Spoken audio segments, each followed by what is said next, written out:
Hi everyone, welcome back to my channel. My name is Catherine and this is Raspberry Reads.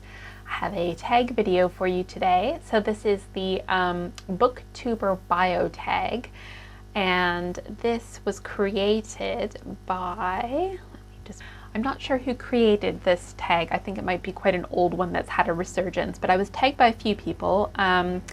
Brindis and Brittany and Nikki, so I'll include their 3 channels down below.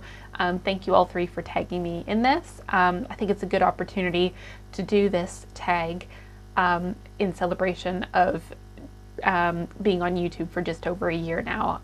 So I think I hit my 1 year anniversary at the end of February. But yeah, let's get into the tags. So the first question is, who are you? Share a little bit about yourself. So my name is Catherine. I love books and I love reading, and I love talking about books and finding out and listening about people's love of books, if that makes sense. I've been watching Booktube videos for years now, and as I just mentioned, I started my channel last year and I've just hit my 1 year anniversary. In terms of the content that I like to read predominantly fiction, historical fiction, literary fiction, and I quite like dystopian and thriller as well, but I do read quite a range of material. And in terms of nonfiction, I tend to focus mostly on sustainability topics. I am a historian by training. I'm not an active historian, but I do work in sort of academia adjacent areas, mostly to do with sustainability and mental health. How long have I been on Booktube is question number 2. So as I just mentioned, just over a year. Question number 3, what kind of books do you like to read? So again, I just mentioned that. But yeah, mostly fiction. I think probably predominantly literary fiction, I would say. Although, yeah, I do read quite a lot of historical fiction.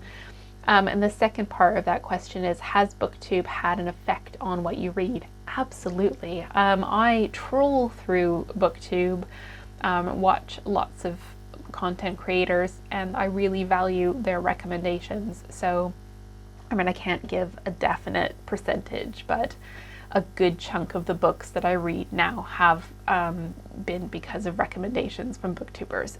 So thank you if you've ever recommended a book to me. Question number 4, what do you enjoy about making Booktube videos?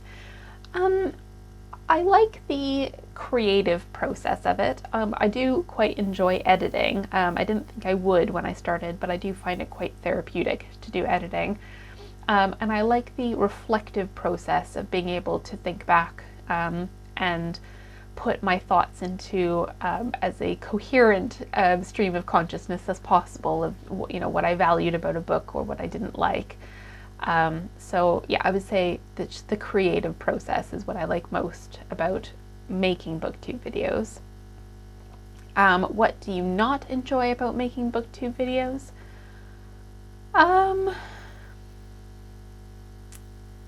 Do I not enjoy? That's a good question. I mean, if I really didn't enjoy it, I wouldn't do it because I just do it for fun. Sometimes I find the pressure to continually put out content to be something that I don't enjoy. You know, everyone goes through phases of life where they get quite busy, and I sort of feel like now that I've got the momentum going, I feel like I let myself down and I let my viewers down when I don't post as much as I'd like to. But yeah, that's the only thing I can think of, really. Question number 6, what video on your channel are you most proud of? Well, the video that kind of went viral in the loosest sense possible is the one I did on historical fiction. Which was really just sort of like an off-the-cuff start of a series, but it's a series that's been really well received, and so I guess I'm proud of that one in the sense that I took a chance on a sort of format of books. So this is my top 5 books in X genre, where I do the kind of 3 prompt words or descriptor words. and that format seems to be working really well for people. I get lots of great engagement, and it works well for me. It really helps me sort of solidify my thoughts about different books in different genres. So yes, the historical fiction, top 5 historical fiction video is the one I'm most proud of, and I can link that one below for you if you haven't seen it yet. Okay, where are we at? Question number 7. I'm looking at my laptop if you're wondering why I'm looking off screen. So question number 7, is there anything you wish was different about Booktube? I have really mixed feelings about the sustainability aspects of Booktube, and by that I mean sometimes there can be a sense that we need to overconsume in order to enjoy literature. And I guess I do like a haul. I do like very much finding out, you know, what people are enjoying buying and reading. But when it gets to the point, this is just my personal view, when it gets to the point where people have piles and piles of new books, or there are books being sent as sort of ARC copies that don't get read, sit on shelves, and just the waste associated with the publishing industry, that is something that I do struggle with. So I always try and be mindful of reading as much as I can for free through my local library, my Libby app, and I get secondhand books predominantly, and I make an active choice to do that. So yes, the consumerist elements of Booktube is something I have mixed feelings about.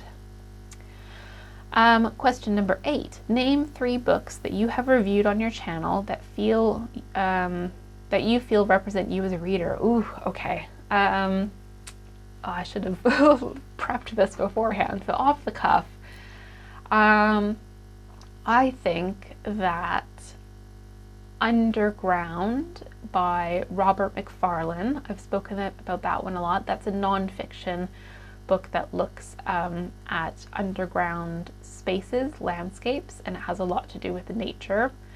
I think that one encapsulates the areas of nonfiction that I do read and my passion for sustainability. I really enjoy A Gentleman in Moscow by Amor Towles is a good one because it really encapsulates, ironically enough, as I'm trying to get my words out, it encapsulates my love of good writing and a passion for language, because having well-written literature is one of the most important things to me that I look for in my writing. And a third book, again, just pulling one out of thin air. Okay, and a third one, I'm torn between this, but I think this actually bizarrely fits both categories, is Wool. So, that's by Hugh Howey. So this is a science fiction. It's the first book in a trilogy. So if we're thinking about the Omnibus trilogy, it represents me because I really like sci-fi and dystopian specifically. I like dystopian literature, but also one of the main things that I look for in my literature and my reading experience is a strong female character, female lead, and Juliet is a main character in that book, and she's a strong female lead that I have a lot of admiration for. So that book kind of ticks 2 boxes, as it were. All right, name 3 booktubers whose content inspires you is number 9. I really like Kim over at Middle of the Book March. I find her approach and charismatic attitude to literature very appealing. Shelley, Shelley Swearingen, I never remember her surname. I'll put her channel below. She reads a lot of historical fiction, and I like her content a lot, and it's a very successful channel. And I also really enjoy Simon at Savage Reads. So he's a very prominent booktuber. And I like that Simon reads quite unusual books. So he does all of the kind of follows the prizes, but he also reads books that I've never heard of before, and I appreciate that. And then point number 10 is just share the love. So it can be challenging to find your audiences. Name 3 booktubers who you think need more hype. Right. So just looking at who I've got listed. Well, Brittany over at Literarily Smitten. So Brittany is one of the reasons why I started my channel, because I watched her content, which started during the pandemic. Her channel is just recently revamped, so I think that Brittany could use a bit of love. I also really like Jolene at Bookworm Adventure Girl. Now, Jolene has more subscribers than I do, so I wouldn't say that she's underappreciated, but she specializes in Canadian literature. So for anybody who is like my British audience, who doesn't read any Canadian literature, I think that she would be worth checking out. And then last but not least, I really enjoy Nikki's channel. So Nikki is at My Messy Bookshelf. Again, I'll link this below. And I really like Nikki's friendly approach to discussing books. I find her very engaging and uplifting. So yeah, those are the 3 people that I wanted to share with you. And if you would like to do this tag, then by all means, please do. So I hope you're doing well, and I'll see you soon in a new video.